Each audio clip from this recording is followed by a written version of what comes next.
Chico Xavier pelo Espírito Irmão X. Luz acima. Lembrando a parábola. Ao enviar 3 servos de confiança para servi-lo em propriedade distante, onde outros milhares de trabalhadores, em diversos degraus da virtude e da sabedoria, lavravam a terra em louvor de sua grandeza divina, o Supremo Senhor chamou-os à sua presença e distribuiu com eles preciosos dons. Afagado o primeiro, entregou-lhe 5 talentos, notificando: conduze contigo estes tesouros da alegria e da prosperidade. São eles a saúde, a riqueza, a habilidade, o discernimento e a autoridade. Multiplica-os aonde fores, em benefício dos meus filhos e teus irmãos que, em situação inferior à tua, avergados ao solo do planeta, a que levarás minhas bênçãos, se esforçam mais intensamente. Ao segundo servidor, passou 2 talentos, acentuando: transporta contigo estas 2 preciosidades que se destinam ao esclarecimento e auxílio do mundo a que te diriges. São ambas a inteligência e o poder. Estende estes patrimônios respeitáveis às minhas construções eternas. Ao terceiro confiou apenas 1 talento, aclarando, cuidadoso: apossa-te desta lâmpada sublime e segue. É a dor, o dom celeste da iluminação espiritual. Acende-a em teu campo de trabalho, em favor de ti mesmo e dos semelhantes. Seus raios abrem acesso aos tabernáculos divinos. Em seguida, fixou os 3 colaboradores que partiam e explicou: aguardá-los-ei de regresso para as contas. O tempo correu, célere, e veio o dia em que os mensageiros voltaram ao pátrio lar. O soberano esperava-os no pórtico, esperançoso e feliz. Findas as saudações usuais, o primeiro enviado adiantou-se e entregou-lhe 10 talentos, relacionando: Senhor, eis tuas dádivas multiplicadas. Deste-me 5 e restituo-as em dobro. Respeitando a saúde, adquiri o tempo, espalhando a riqueza, aliciei a gratidão. Usando a habilidade, recebi a estima. Movimentando o discernimento, conquistei o equilíbrio. E, distribuindo a autoridade em teu nome, ganhei a ordem. O teu plano de júbilo e evolução foi executado. O justo abençoou-o e explicou: já que foste fiel nestes negócios de pouca monta, conceder-te-ei a intendência de importantes interesses de minha casa. Aproximou-se o segundo e depositou-lhe nas mãos 4 talentos, informando: Senhor, recebe teus haveres multiplicados. Elevando a inteligência, obtive o trabalho e, submetendo o poder à tua vontade sábia, atraí o progresso. A tua expectativa de instrução e ajuda no meu setor de atividade foi atendida. o pai louvou-lhe a conduta e falou contente.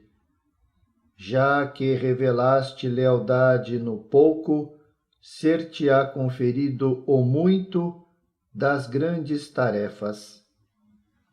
Logo após, acercou-se o terceiro e último servo da expedição e, devolvendo intacto o patrimônio que recebera, notificou: Senhor, recolhe de volta a indesejável herança que me deste. Sei que és austero e exigente, que colhes o que não semeias e que ordenas por toda parte.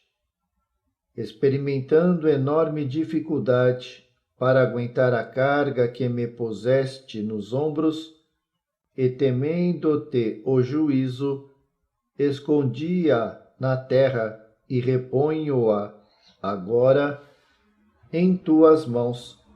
Esta dádiva é um fardo difícil de carregar. Constitui-se desagradável recordação por onde passei. Estorvou-me os desejos e, de modo algum, desejaria possuí-la outra vez. É impossível obter lucros ou vantagens com semelhante obstáculo.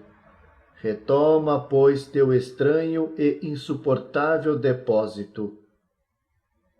O poderoso contemplou-o triste e falou enérgico: Servo mau e infiel, como poderias multiplicar minha bênção, se nem ao menos te deste ao esforço de examiná-la? Como iluminar o caminho se mantiveste a lâmpada apagada? Tua ociosidade transformou alguns gramas de serviço benéfico em várias toneladas de angústia que doravante pesarão sobre ti. Criaste fantasmas que nunca existiram. Multiplicaste preocupações e receios que te levaram a gritar e espernear como simples tolo no avançado círculo de minhas obras.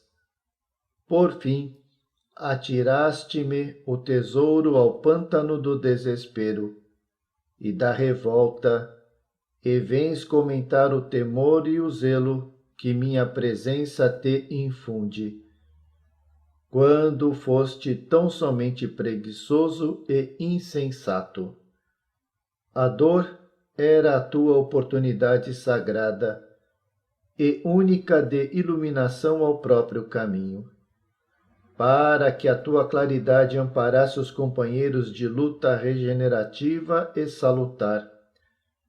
Repeliste o dom que te confiei. Volta, portanto, a sombra e a desesperação que abraçaste. E o servo, que se perdera pela imprevidência e pela inconformação, somente entendeu o sublime valor da lâmpada do sofrimento quando se viu sozinho e desamparado nas trevas exteriores. Chico Xavier, pelo Espírito Irmão X. Luz acima. Na subida cristã. Filipe, o velho pescador fiel ao profeta Nazareno, meditando bastas vezes na grandeza do Evangelho, punha-se a monologar para dentro da própria alma. A boa nova, dizia consigo mesmo, era indiscutivelmente um monte divino, alto demais, porém, considerando-se as vulgaridades da existência comum, o mestre era, sem dúvida, o embaixador do céu. Entretanto, os princípios de que era portador mostravam-se transcendentes em demasia. Como enfrentar as dificuldades e resolvê-las? Ele, que acompanhava o Senhor passo a passo, atravessava obstáculos imensos, de modo a segui-lo com fidelidade e pureza. Momentos surgiam em que, de súbito, via esfaceladas as promessas de melhoria íntima que formulava a si próprio. É quase impraticável a ascensão evangélica. Os ideais, as esperanças e os objetivos do Salvador permaneciam excessivamente longínquos ao seu olhar. Seus óbices da jornada espiritual lhe estorvavam sadios propósitos do coração, que não ocorreria aos homens inscientes da verdade e mais frágeis que ele mesmo? Em razão disso, de quando em quando, interpelava o amigo celeste, desfechando-lhe indagações. Jesus, persuasivo e doce, esclarecia: Filipe, não te deixes subjugar por semelhantes pensamentos. É indispensável instituir padrões superiores com a revelação dos cimos, inspirando os viajores da vida e estimulando-os quanto for necessário. Se não descerrarmos a beleza do píncaro, como educar o espírito que rasteja no pântano? Não menosprezes impensadamente a claridade que refulge além. Mas, Senhor, obtemperava o companheiro sincero, não será mais justo graduar as visões? O amor que pleiteamos é universal e infinito. A maioria das criaturas, porém, sofre estreiteza e incompreensão. Muitos homens chegam a odiar e perseguir como se praticassem excelentes virtudes. Filósofos existem que consomem a vida e o tempo, entronizando os que sabem tiranizar. É razoável, portanto, diminuir a luz da revelação, para que se não ofusque o entendimento do povo. No transcurso do tempo, nossos continuadores se encarregariam de mais amplas informações. O Cristo sorria benevolente e acrescentava: se as ideias redentoras de nossos ensinamentos são focos brilhantes de cima, reconheçamos que a mente do mundo está perfeitamente habilitada a compreendê-las e materializá-las. Não é a coroa da montanha que perturba a planície, e seus obstáculos aparecem, impedindo-nos a subida. Estas dificuldades pertencem a nós mesmos. Uma estrela beneficia sempre, convida ao raciocínio elevado. No entanto, jamais incomoda. Não maldigas, pois, a luz, porque todo impedimento na edificação do reino celeste está situado em nós mesmos. O velho irmão penetrava o terreno das longas perquisições interiores e concluía, afirmando: Senhor, como eu desejava compreender claro tudo isto! Silenciava Jesus na habitual meditação. Certo dia, ambos se preparavam para alcançar os cimos do Hermon, em jornada comprida e laboriosa, quando o apóstolo, ainda em baixa altitude, se pôs a admirar, deslumbrado, os resplendores que fluíam da cordilheira. Terminara o lençol verdoengo e florido. Atacaram a marcha do carreiro íngreme. Agora era a paisagem ressequida e nua. Pequeninos seixos pontiagudos recheavam o caminho.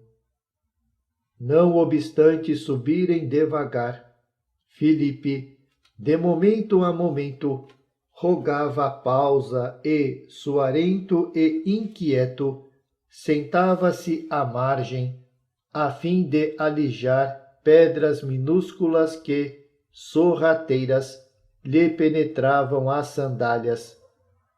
Gastava tempo e paciência para localizá-las entre os dedos feridos. Dezenas de vezes pararam, de súbito, repetindo Filipe a operação e, ao conquistarem as eminências da serra, banhados de sol, na prodigiosa visão da natureza em torno, o mestre, que sempre se valia das observações diretas para fixar as lições, explicou-lhe brandamente: Como reconheces, Filipe, não foi a claridade do alto que nos dificultou a marcha, e sim a pedrinha modesta do chão. O dia radioso nunca fez mal. Entretanto, muitas vezes, as questões pequeninas do mundo interrompem a viagem dos homens para Deus, nosso Pai. Quase sempre, a fim de prosseguirmos na direção do dever elevado e soberano, nossa alma requisita a cooperação dos outros, tanto quanto os pés necessitam da sandália protetora nestes caminhos escabrosos. Toda dificuldade na ascensão reside nos problemas insignificantes da senda. Assim também, na caminhada humana, as questões mais ínfimas, se conduzidas pela imprudência, podem golpear duramente o coração. Observa o minuto de palestra, a opinião irradia, o gesto impensado. Podem converter-se em venenosas pedrinhas que cortam os pés, ameaçando-nos a estabilidade espiritual. Entendes, agora, a importância das bagatelas em nosso esforço diário? O pescador galileu meneou a cabeça significativamente e respondeu satisfeito: Sim, mestre, agora compreendi.